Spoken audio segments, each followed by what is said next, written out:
ലോകം മാറുന്നു എന്ന് നമ്മൾ കരുതുമ്പോഴും മാറാത്ത ചില ശീലങ്ങളുമായ ഒരു രാജ്യം ഇന്നും അയൽപക്കത്തുണ്ട്. അതാണ് പാകിസ്ഥാൻ. അമേരിക്കയുടെ സ്റ്റേറ്റ് ഡിപ്പാർട്ട്മെന്റ് പുറത്തുവിട്ട ഏറ്റവും പുതിയ റിപ്പോർട്ട് പ്രകാരം പാകിസ്ഥാൻ ഇപ്പോഴും ഭീകരവാദികളുടെ സുരക്ഷിത താവളമായി തുടരുകയാണ്. അതെ, ലോകം പുരോഗതിയുടെ പുതിയ തലങ്ങൾ തേടുമ്പോഴും പാകിസ്ഥാൻ ഇപ്പോഴും മാറ്റമില്ലാത്ത ഒരു ഭീകര കേന്ദ്രമായി തുടരുകയാണ് എന്ന ഞെട്ടിക്കുന്ന വിവരങ്ങളാണ് പുറത്തുവരുന്നത്. വെറും ഒരു ആരോപണമല്ല ഇത്. കൃത്യമായ കണക്കുകൾ സഹിതം 15 മാരക ഭീകര സംഘടനകൾ ഇന്നും പാകിസ്ഥാനിൽ സജീവമാണെന്ന് US റിപ്പോർട്ട് അടിവരയിടുന്നു. ഇതിനിടയിലാണ് മറ്റൊരു വലിയ വാർത്ത വരുന്നത്. ഇന്ത്യയുടെ ഉറക്കം കെടുത്തിയ ജെയ്ഷെ മുഹമ്മദ് തലവൻ മസൂദ് അസറിന്റെ സഹോദരൻ മുഹമ്മദ് താഹിർ അൻവർ പാകിസ്ഥാനിൽ വെച്ച് മരണപ്പെട്ടിരിക്കുന്നു. രോഗമായിരുന്നോ അതോ ഇതിന് പിന്നിൽ മറ്റു നിഗൂഢ നീക്കങ്ങളുണ്ടോ? പാകിസ്ഥാൻ വളർത്തുന്ന ഈ വിഷസർപ്പങ്ങൾ ഒടുവിൽ അവർക്ക് തന്നെ ഭീഷണിയാകുകയാണ്. ഭീകരതയുടെ ആ ഭീകരമായ മുഖവും പാകിസ്ഥാനിലെ പുതിയ സംഭവ വികാസങ്ങളും നമുക്ക് നോക്കാം. നമുക്ക് ആദ്യമേ അമേരിക്കയുടെ ആ ഒരു റിപ്പോർട്ടിലെ വിവരങ്ങളൊന്ന് പരിശോധിക്കാം. അമേരിക്കൻ സ്റ്റേറ്റ് ഡിപ്പാർട്ട്മെന്റും കോൺഗ്രഷണൽ റിസർച്ച് സർവീസ് CRSഉം പറയുന്നത് പാകിസ്ഥാൻ ഭീകരവാദികളെ സംരക്ഷിക്കുന്നത് ഒരു സ്റ്റേറ്റ് പോളിസി പോലെയാണ് എന്നാണ്. ലഷ്കർ-ഇ-തോയ്ബ, LET, ജെയ്ഷെ മുഹമ്മദ്, JEM, ഹിസ്ബുൾ മുജാഹിദീൻ തുടങ്ങി 15 പ്രധാന ഗ്രൂപ്പുകൾക്ക് ഇപ്പോഴും അവിടെ സൈനിക സംരക്ഷണം ലഭിക്കുന്നുണ്ട്. ഇതിലെ ഏറ്റവും ഭയാനകമായ വശം എന്താണെന്നോ? ഈ ഗ്രൂപ്പുകളിൽ 12 എണ്ണവും അമേരിക്കൻ നിയമപ്രകാരം ഫോറിൻ ടെററിസ്റ്റ് ഓർഗനൈസേഷൻസ് FTO ആയി പ്രഖ്യാപിക്കപ്പെട്ടവയാണ്. എന്നിട്ടും ഇവ പാകിസ്ഥാനിൽ സ്വതന്ത്രമായി പ്രവർത്തിക്കുന്നു. കഴിഞ്ഞ വർഷം ഇന്ത്യ നടത്തിയ ഓപ്പറേഷൻ സിന്ദൂർ വഴി പല താവളങ്ങളും തകർത്തെങ്കിലും പാകിസ്ഥാൻ ഗവൺമെന്റ് ഇപ്പോഴും ഇവർക്ക് പുതിയ താവളങ്ങൾ ഒരുക്കി നൽകുന്നു. ഈ ഭീകരർക്ക് വേണ്ട ഫണ്ടിങ്ങും ആയുധങ്ങളും പരിശീലനവും പാകിസ്ഥാൻ ഇന്റലിജൻസ് ഏജൻസിയായ ISI നൽകുന്നുണ്ട് എന്ന് അമേരിക്കൻ റിപ്പോർട്ട് വ്യക്തമായി പറയുന്നുണ്ട്.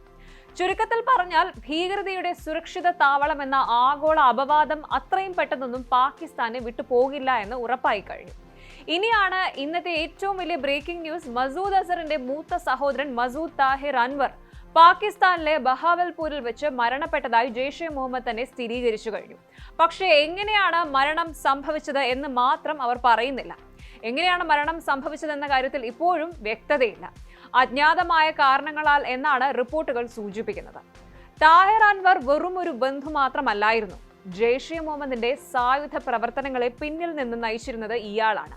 കഴിഞ്ഞ ദിവസം രാത്രി അതീവ രഹസ്യമായാണ് ഇയാളുടെ ശവസംസ്കാരം നടന്നത്. ഇതിന് പിന്നിൽ എന്തെങ്കിലും അസുഖമായിരുന്നോ അതോ വല്ല ടാർഗറ്റഡ് കില്ലിംഗ് നടന്നോ എന്ന കാര്യത്തിൽ നിഗൂഢത നിലനിൽക്കുന്നുണ്ട്. 2025 മെയ് മാസത്തിൽ ഇന്ത്യ നടത്തിയ സർജിക്കൽ സ്ട്രൈക്കുകളിൽ മസൂദ് അസറിന്റെ കുടുംബത്തിലെ പലരും കൊല്ലപ്പെട്ടിരുന്നു.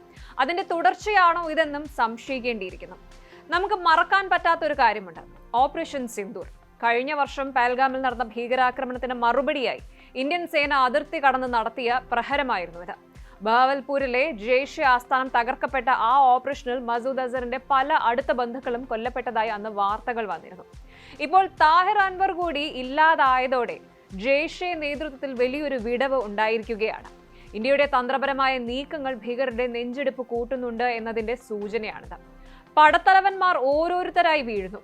ജെയ്ഷെ മുഹമ്മദിന്റെയും ലഷ്കറിന്റെയും നേതൃനിര ഒന്നൊന്നായി തകർന്നടിയുന്ന കാഴ്ചയാണിപ്പോൾ. താഹിർ അൻവറിന്റെ മരണത്തെ തുടർന്ന് ജെയ്ഷെ മുഹമ്മദിന്റെ കേന്ദ്രങ്ങളിൽ വൻ അഴിച്ചുപണി നടക്കുന്നുണ്ട്. ഇന്ത്യയുടെ ഇന്റലിജൻസ് ഏജൻസികൾ ഈ നീക്കങ്ങൾ അതീവ ജാഗ്രതയോടെയാണ് നിരീക്ഷിച്ചു വരുന്നത്. മറുഭാഗത്ത് പാകിസ്ഥാൻ തങ്ങളുടെ പ്രതിരോധ ബജറ്റിൽ വലിയൊരു ഭാഗം ഇത്തരത്തിലുള്ള പ്രോക്സി ഗ്രൂപ്പുകൾക്ക് വേണ്ടി ഇപ്പോഴും ചിലവാക്കുന്നുണ്ട്. ഇത് അന്താരാഷ്ട്ര സാമ്പത്തിക ഏജൻസികൾക്കും വലിയ തലവേദനയാണ്. ഇനിയുള്ള ചോദ്യം, എന്തിനാണ് അമേരിക്ക ഇത്തരമൊരു റിപ്പോർട്ട് ഇപ്പോൾ പുറത്തുവിട്ടത് എന്നാണ്.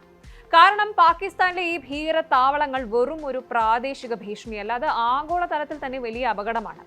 AI ഉപയോഗിച്ച് സൈബർ ആക്രമണങ്ങൾ നടത്താനും അത്യാധുനിക ആയുധങ്ങൾ ഉപയോഗിക്കാനും ഈ സംഘടനകൾ ഇപ്പോൾ പഠിച്ചു കഴിഞ്ഞു. അമേരിക്കൻ പൗരന്മാർക്ക് പാകിസ്ഥാനിലേക്ക് യാത്ര ചെയ്യരുതെന്ന് ലെവൽ 3 and 4 ട്രാവൽ അഡ്വൈസറി കർശന നിർദ്ദേശം നൽകിയിട്ടുണ്ട്.